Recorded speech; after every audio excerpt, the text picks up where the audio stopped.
Infinix GT30 जिसका base variant हमें 19499 में देखने को मिलता है, लेकिन ये स्मार्टफोन सेल में हमें 17499 का देखने को मिल जाएगा। वहीं दूसरी ओर ओप्पो की तरफ से ओप्पो K13 5G जिसका बेस वेरिएंट हमें 17999 में देखने को मिलता है, लेकिन ये स्मार्टफोन मोस्टली हमें 15999 का मिल जाता है, मतलब ये 16000 के अंदर देखने को मिलता है। और इन्फिनिक्स का स्मार्टफोन इनकी फर्स्ट सेल में 17500 का देखने को मिल जाएगा। दोनों स्मार्टफोन में 1500 रुपये का डिफरेंस देखने को मिलता है। अब दोनों में से कोई एक स्मार्टफोन खरीदना हो, इसके लिए पहले इन दोनों को कंपेयर कर लेते हैं इनके बिल्ड डिजाइन स्पेसिफिकेशन से। शुरुआत करते हैं स्मार्टफोन्स के बिल्ड और डिजाइन से। यहाँ पे हमें दोनों स्मार्टफोन इनके ग्लोसी लुक बैक पैनल के साथ देखने को मिल जाते हैं।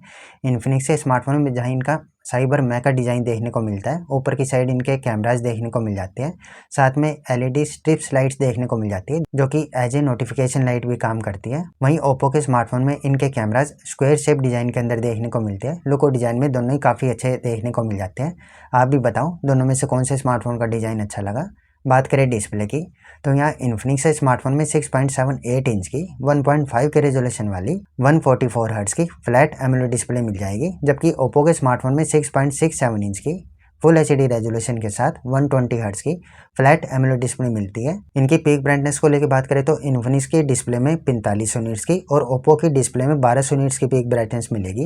यहाँ इन्फिनिक्स की डिस्प्ले में कॉर्निंग गोरिल्ला ग्लास 7i का प्रोटेक्शन मिल जाएगा। तो यहाँ इन दोनों में से इन्फिनिक्स की डिस्प्ले हमें थोड़ी सी ज्यादा बेटर और प्रीमियम देखने को मिलती है, क्योंकि यहाँ पे 1.5 का रेजोल्यूशन मिल रहा है, 144 हर्ट्ज का रिफ्रेश रेट है और कॉर्निंग गोरिल्ला ग्लास 7i का प्रोटेक्शन मिल रहा है। बिल्ट और डिजाइन में दोनों ही स्मार्टफोन काफी अच्छे देखने को मिल जाते हैं। बात करें कैमराज की, दोनों ही स्मार्टफोन के बैक साइड में इनके ड्यूल कैमराज मिल जाएंगे, जहाँ पे इनका प्राइमरी कैमरा इन्फिनिक्स स्मार्टफोन में 64 मेगापिक्सल का AI कैमरा होगा, जिसमें सोनी IMX 682 का सेंसर मिल जाएगा, जबकि ओप्पो के स्मार्टफोन में इनका प्राइमरी रियर कैमरा 50 मेगापिक्सल का AI कैमरा होगा, जिसमें कोई सोनी का सेंसर दिया हुआ है, कंपनी ने मेंशन नहीं किया। इनका सेकेंडरी कैमरा 8 मेगापिक्सल का अल्ट्रा वाइड सेंसर मिलेगा। सेल्फी की बात करें तो इन्फिनिक्स के स्मार्टफोन में 13 मेगापिक्सल की सेल्फी और ओप्पो के स्मार्टफोन में 16 मेगापिक्सल की सेल्फी मिलेगी। तो यहाँ कैमराज भी हमें इन्फिनिक्स के स्मार्टफोन में ज़्यादा बेटर देखने को मिल जाएंगे। बात करें परफॉर्मेंस की, इन्फिनिक्स के स्मार्टफोन में Dimensity 7400 जो कि मीडियाटेक का लेटेस्ट लॉन्च चिपसेट है, और ओप्पो के स्मार्टफोन में स्नैपड्रैगन 6 Gen 4 का चिपसेट मिल जाएगा, ये भी लेटेस्ट लॉन्च चिपसेट है। दोनों ही चिपसेट 4nm बेस है, बैटरी एफिशिएंट चिपसेट है। Dimensity 7400 जो करीब 7.5 लाख प्लस की परफॉर्मेंस के साथ देखने को मिलता है, जबकि स्नैपड्रैगन 6 Gen 4 ये 8 लाख प्लस के एंतुतु स्कोर के साथ देखने को मिलता है। परफॉर्मेंस हमें थोड़ी सी ज़्यादा बेटर ओप्पो के स्मार्टफोन में देखने को मिल जाएगी। इनकी रैम और स्टोरेज को लेकर बात करें तो इन्फिनिक्स के स्मार्टफोन में LPDDR5X RAM type UFS storage 2.2 की होगी, और ओप्पो के स्मार्टफोन में LPDDR4X RAM type UFS storage 3.1 की मिलेगी। दोनों ही स्मार्टफोन्स में VC कूलिंग का सपोर्ट मिल जाएगा, जो कि हीट मैनेजमेंट को कंट्रोल करने के काम आएगा। बात करें इनकी बैटरी और चार्जर को लेके, इन्फिनिक्स के स्मार्टफोन में 5500 mAh की बैटरी 45 वोल्ट का चार्जर मिलेगा, साथ में बाईपास चार्जिंग का फीचर देखने को मिल जाएगा, जबकि ओप्पो के स्मार्टफोन में 7000 mAh की बड़ी बैटरी 80 वोल्ट का सुपर चार्जर मिल जाएगा।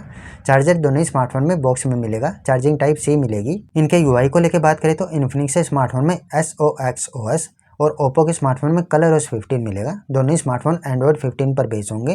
2 मेजर एंड्रॉइड अपडेट और 3 साल के सिक्योरिटी पैच मिल जाएंगे। इसके अलावा इन्फिनिक्स के स्मार्टफोन में IP64 की रेटिंग होगी, ओप्पो के स्मार्टफोन में IP65 की रेटिंग मिलेगी। इन्फिनिक्स के स्मार्टफोन में इनके गेमिंग ट्रिगर बटन मिल जाएंगे, साथ में बैक साइड में LED स्ट्रिप्स लाइट देखने को मिल जाएगी। इसके अलावा इन दोनों ही स्मार्टफोन में ड्यूल स्टीरियो स्पीकर का सपोर्ट मिल जाएगा, ड्यूल नैनो सिम का सपोर्ट मिलेगा, IR ब्लास्टर मिल जाएगा। यहाँ दोनों ही स्मार्टफोन बिल्ड डिजाइन स्पेसिफिकेशन में काफी अच्छे और प्रीमियम से देखने को मिल जाते हैं। फिर भी इन दोनों में से कोई एक स्मार्टफोन बाय करना है तो यहाँ अगर आपको स्पेशली गेमिंग के लिए कोई स्मार्टफोन चाहिए, साथ में इनका साइबर मैका डिजाइन देखने को मिल जाए, अच्छे कैमराज देखने को मिले, पावरफुल परफॉर्मेंस मिल जाए, यहाँ पे Dimensity 7400 मिलता है, जो कि स्नैपड्रैगन 6 Gen 4 से परफॉर्मेंस में थोड़ा सा कम देखने को मिलता है, लेकिन एक गेमिंग के लिए ऑप्टिमाइज है, अच्छी गेमिंग करवा देगा। वैसे भी कंपनी यहाँ पे 90 FPS पर गेमिंग का क्लेम करती है। इनका बाईपास चार्जिंग का फीचर देखने को मिल जाता है। तो जिनको स्मार्टफोन में ये सारी चीजें चाहिए, इन्फिनिक्स GT30 5G स्मार्टफोन को इसकी फर्स्ट सेल में 17,499 का बाई कर सकते हैं। 17,500 के अंदर ये स्मार्टफोन भी एक बेटर डील निकल के आती है।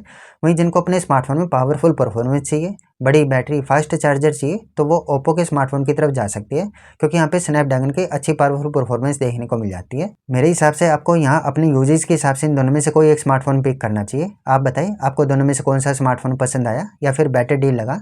अपना ओपिनियन नीचे कमेंट में शेयर कर सकते हैं, और दोनों ही स्मार्टफोन्स के कंपैरिजन को लेकर वीडियो अच्छी लगी तो इसे लाइक कर सकते हैं, और ऐसी और कंपैरिजन वीडियो चाहते हैं तो नीचे कमेंट कर सकते हैं।